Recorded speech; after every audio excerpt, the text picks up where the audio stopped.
जय हिंद दोस्तों। आज हम स्टार्ट करने वाले हैं इतिहास का एक महत्वपूर्ण युद्ध जिसे झेलम या बितस्ता का युद्ध कहते हैं। और इस युद्ध की पृष्ठभूमि पर चलकर देखते हैं कि इस युद्ध में कौन कौन लोग थे और इनके बारे में महत्वपूर्ण बिंदु के बारे में बात करेंगे। और एग्ज़ाम की दृष्टि से भी हम उन पॉइंटों को रखेंगे जो महत्वपूर्ण होंगे। तो आइए देखते हैं। यह युद्ध जो है 326 ईसा पूर्व में झेलम या बितस्ता नदी के किनारे लड़ा जाता है। और इस युद्ध होने से पहले हम थोड़ा सा उन महत्वपूर्ण जो इसमें महत्वपूर्ण राजा थे, जो मेन राजा थे, राजा सिकंदर और राजा पोरस के बारे में थोड़ा सा जानकारी लेते हैं कि इनका जन्म कहाँ हुआ था और इनके माता पिता का क्या नाम था, और भी इनके बारे में जानकारी लेते हैं। तो देख सकते हैं आप, जो सिकंदर थे ये विदेशी थे, तो इनका जन्म कहाँ हुआ था? मैसेडोनिया या मकदूनिया में हुआ था। और इनके माता का नाम ओलंपिया था और इनके पिता का नाम जो था फिलिप थे। दरअसल दोस्तों क्या है कि इनकी पिता फिलिप और माता ओलंपिया से जमता नहीं था, मतलब दोनों में आपस की पटरी नहीं खाती थी। और इनकी माता ओलंपिया चाहते थे कि जीसस देवता से पुत्र चाहती थी, जो कि इन्हें पुत्र प्राप्त हुए किसके द्वारा? फिलिप के द्वारा। उनका मानना था कि ये देवता के ही दिन हैं, जो मेरे अलेक्जेंडर पुत्र हैं वो जीसस देवता के ही पुत्र हैं। ठीक है दोस्तों। और इनकी माता जो ओलंपिया थी, यानी सिकंदर की माता जो ओलंपिया थी, यह जो है अलेक्जेंडर के अंदर जो है उस तरह के सपने को बुन रही थी कि एक दिन हमें भारत की जो सोने की चिड़िया कही जाने वाली है, इस पर हमें फतह पाना है। तो कहीं न कहीं यह एक जो है मनसा बना लिए थे कि हमें यहाँ तक जो है इस क्षेत्र को हमें विजिट करना है या विश्व गुरु कहलाना है। तो इस लेवल से अपने अलेक्जेंडर को तैयार कर रहे थे। और राजा फिलिप जो थे तो वो अय्यासी टाइप के थे थोड़ा। और ये जो है ना समय समय पर अपनी जो है अय्यासी दिखाते रहते थे और बीवियों को जो है बदलते रहते थे। ये इनकी माता ओलंपिया ये सब बातें जानते थे, लेकिन सिकंदर इन सब बातों को नहीं जानता था। आगे चल के ये बीच में जान भी जाता है, लेकिन उसी वजह से थोड़ा सा और दिक्कत हो गई थी उनके पुत्र सिकंदर और फिलिप के बीच में। तो आइए देखते हैं और आगे क्या हुआ था। तो जब अंतिम क्षण था इनका फिलिप का, तो उनके मृत्यु के बाद, अपने पिता की मृत्यु के बाद, यानी फिलिप की जो मृत्यु हुई उसके बाद सौतेले भाइयों की हत्या करके सिकंदर जो है खुद गद्दी या सिंहासन पर बैठा। आइए देखते हैं। इसका मानना था कि विश्व का एक ही शाह होगा, वह सिकंदर होगा। जिस प्रकार से उसकी माँ उसके इरादों को बदल रही थी, यानी उसमें कहीं ना कहीं जैसे आप देख सकते हैं कि जो भारत के लोग हैं उनके अंदर कहीं ना कहीं पाकिस्तान के दृष्टिकोण अलग अलग तरीके से दिखाया जाता है। तो उसी प्रकार से इनकी माता जो थी इनके पुत्र को अलग तरीके से ट्रीट करते थे कि हमें विश्व विजेता कहलाना है और आपको ये भारत की कही जाने वाली सोने की चिड़िया ये आपको जीतना है। और इसी वजह से उन्हें शाह क्या बोलते हैं, विश्व का एक ही शाह होगा। इनका कहना था कि विश्व का एक ही शाह होगा, वह होगा अलेक्जेंडर। ठीक है दोस्तों, आइए देखते हैं।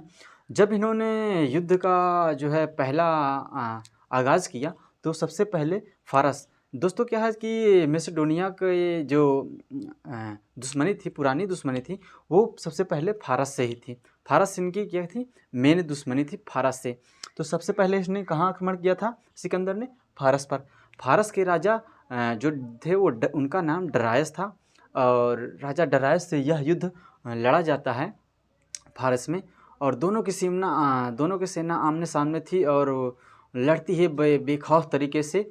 और वहाँ से क्या होता है कि किसी तरीके से जब फारस की सेना हार रही थी तो वहाँ से राजा डरायस बच करके भागते हैं और भाग करके जो है वो बैक्टीरिया के राजा बसूस के यहाँ जाके अपना स्थान वहाँ ग्रहण कर लेते हैं, मतलब वहीं रहने लगते हैं और अपने परिवार को सबको छोड़ दिया कुछ दिन के लिए।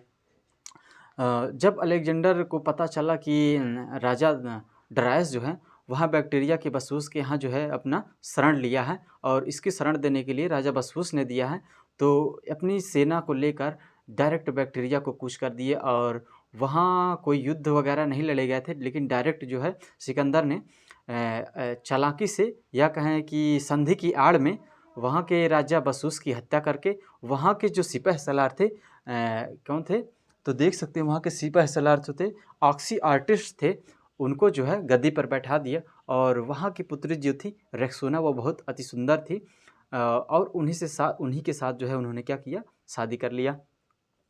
तो फारस के बाद इन्होंने सीरिया को फ़तह किया, फिर मिस्र को फ़तह किया, फिर अगले क्रम में मेसोपोटामिया, बेबीलोन, बख्तियारिया, अफ़गानिस्तान तक तो इन्होंने अच्छे से विजिट कर लिया, कोई दिक्कत नहीं था। लेकिन जैसे ही इन्होंने भारत में एंट्री किया तो दिक्कत थोड़ा सा होने लगी ज़्यादा।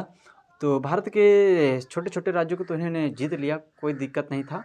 जैसे ही इन्होंने तक्षशिला पर क्या किया, आक्रमण करने की सोचा, तो उस समय इनके पास जो सेनाएं थी, इनके पास सिकंदर के पास जो सेनाएं थी, इनके पास सेनाएं थी 50,000 पैदल सैनिक थे, 7,000 घुड़सवार थे। जब इन्होंने भारत पर आक्रमण किया था तब की ये सेनाएं थी, कितनी, 50,000 पैदल सेनाएं, 7,000 घुड़सवार थे। और इनको कहाँ आक्रमण करना था, तो सबसे पहले इन्होंने तक्षशिला पर आक्रमण करना था। तो सिकंदर ने सबसे पहले भारत के तक्षशिला पर आक्रमण किया। तक्षशिला के राजा आम्भिक, तक्षशिला के जो राजा आम्भिक थे वह एक डरपोक और अयोग्य शासक थे, और यह भी जो है एक अय्यासी थे, पान मदिरा ये सब खाकर इसी तरह इनका जीवन व्यतीत होता था। तो ये बहुत ड्रास थे, और कहीं ना कहीं ये युद्ध जो पिछले फतेह किए थे, इनका डर भी था राजा आम्भिक को, और यह डर के मारे क्या किए थे, स्वाधीनता अधिकार कर लिए थे। दोस्तों क्या है ना कि अलेक्जेंडर या सिकंदर जो है युद्ध करने से पहले उसको डराता था, भयावह स्थिति ले आना चाहता था, ताकि उस राजा के अंदर डर का जो है मन बैठ जाए, डर डर डर पैदा हो जाए। इसी वजह से उसने डर पैदा कर कर काफ़ी युद्धों को उन्हें आसानी से विजित किया, यही इसका मेन फंडा हुआ करता था। तो आगे देख सकते हैं, आम्भिक ने डर कर स्वाधीनता ग्रहण कर ली, और पोरस की सारी गुप्त सूचनाओं को सिकंदर को बता दी। आम्भिक एक अय्यासी था, देख सकते हैं जो भी महत्वपूर्ण जो सूचनाएं थी राजा पोरस की, पहले तो इन्होंने क्या किया, स्वाधीनता ग्रहण कर ली, किसकी, सिकंदर की। और उसके बाद इन्होंने क्या किया, सारी गुप्त सूचनाओं को राजा पोरस की सिकंदर को चढ़ा दिया कि सर सिकंदर सर, ये आपका सूचनाएं जो है मेन है, इस पॉइंट को आप ध्यान में रखेंगे तो राजा पोरस को हरा सकते हैं आप। आइए देखते हैं उसके आगे राजा पोरस जब बीच में आए तो इनके बारे में देखते हैं, इनके माता पिता का नाम क्या था। तो आइए देखते हैं, एक और थे राजा पोरस जो हिंद के शासक थे, और इनका जन्म जो हुआ था पंजाब में हुआ था, और इनकी माता का नाम अनसुईया और पिता का नाम राजा बमनी था। इनकी माता का क्या नाम था, रानी अनसुईया, और पिता का नाम क्या था, राजा बमनी था। आइए देखते हैं, तो इनके पास सेनाएं जो थी वो 50,000 पैदल सेनाएं और 7,000 घुड़सवार थे। और इनके पास कितनी सेनाएं थी जिस समय युद्ध लड़ा गया था, तो 20,000 पैदल सेनाएं और 4,000 घुड़सवार थे, 4,000 रथ थे और 130 हाथी थी। दोस्तों इस युद्ध में सबसे कारगर जो राजा पोरस की तरफ से सिद्ध हुआ था वह 130 हाथी ही थे। जी हाँ दोस्तों, राजा सिकंदर ने तो कई युद्ध लड़ा था, लेकिन उन युद्धों में हाथी को नहीं देखा था, इसलिए इस हाथी से वह अलेक्जेंडर या सिकंदर की सेना अनभिज्ञ थी। तो सबसे महत्वपूर्ण कौन सिद्ध हुए थे, राजा पोरस की तरफ से 130 हाथी महत्वपूर्ण सिद्ध हुए थे, जिनके सूंड में तलवार बांध दिए थे, और अलेक्जेंडर की सेना को जैसे ही इधर उधर सूंड हिलाए वैसे ही एक दो आदमी को ले डूबती थी। ठीक, आइए देखते हैं कि ये मैप के अकॉर्डिंग कहाँ पर थे। तो देखते हैं, यहाँ पर जो बिहार का हुआ करता था, अभी जो बिहार है वहीं पर हुआ था पाटलिपुत्र, जिसे मगध, जहाँ पर मगध हुआ करता था। मगध की राजधानी कहाँ थी, पाटलिपुत्र थी। तो ये उस समय बड़ा भूभाग खंड था, भारत का बड़ा भूभाग खंड था, जो विशाल मगध के नाम से जाना जाता था। यहाँ के जो राजा थे, राजा धनानंद थे, और यहाँ से झेलम नदी जो आई थी, यहाँ से सिंध के आसपास से ये गुजरी थी। ठीक, और यहाँ पर यहाँ पर एक राज्य हुआ था, एक कंबोज, और यहाँ पर तक्षशिला, और यहाँ पर गांधार राज्य हुआ करता, यहाँ पर सिंध हुआ करता था। सिंध के जो राजा थे वो राजा पोरस थे, और तक्षशिला के जो राजा थे वो राजा आम्भिक थे। तो आपने ये तो जान लिया है। ठीक, जो सिंध के जो राजधानी थी वह तक्षशिला ही थी, और यहाँ पर एक यूनिवर्सिटी थी जो जिसमें चाणक्य जो थे, आचार्य गुप्त चाणक्य जो है, इस यूनिवर्सिटी के क्या थे, तो इस यूनिवर्सिटी के मतलब प्रोफेसर थे। तो आइए देखते हैं कि इस युद्ध को कैसे कैसे लड़ा गया था। तो आइए और देख लेते हैं। जो इसकी तरफ से यानी सिकंदर की तरफ से जो नेतृत्व कर रहे थे सेना का, वो सेनापति सेल्यूकस थे। इन सारे युद्धों में कौन नेतृत्व कर रहे थे? तो सेनापति कौन? सेल्यूकस नेतृत्व कर रहे थे। किसकी ओर से? सिकंदर की ओर से। आगे और देखते हैं। सिकंदर की रक्सोना, जो कि बैक्ट्रिया के राजा पुत्री ऑक्सियार्टिस की पुत्री थी। इनकी हमने बताया था बैक्ट्रिया के राजा ऑक्सियार्टिस की पुत्री के साथ रक्सोना की शादी हुई थी। तो वही यहाँ लिखा गया है। रक्सोना दूरदर्शी विचारधारा की थी। जी हाँ दोस्तों, रक्सोना उनकी दूरदर्शी विचारधारा की थी। यह तो बहुत अच्छी बात है कि उस समय भी यह महिला हो तो ये बहुत दूरदर्शी विचारधारा की थी। आइए और देख लेते हैं। जब यह युद्ध लड़ा गया, कहाँ पे दोस्तों? यह युद्ध तो कई दिनों लड़ा गया था। राजा पोरस और सिकंदर के बीच कहीं उसकी सेना मारी जाती थी तो कहीं इसकी सेना मारी जाती थी, कहीं राजा पोरस की सेना मारी जाती थी तो कहीं अलेक्जेंडर की सेना। यह युद्ध तो कई दिनों तक चला था। अंतिम जो युद्ध हुआ था वह राजा पोरस के महल में हुआ था। राजा पोरस के महल में उस समय वर्तमान में 400 से 500 सैनिक मौजूद थे बस। और राजा सिकंदर के पास तो काफ़ी ढेर मात्रा में सेनाएं थी। लेकिन अंतिम जो युद्ध हुआ था वह राजा पोरस के महल में ही हुआ था।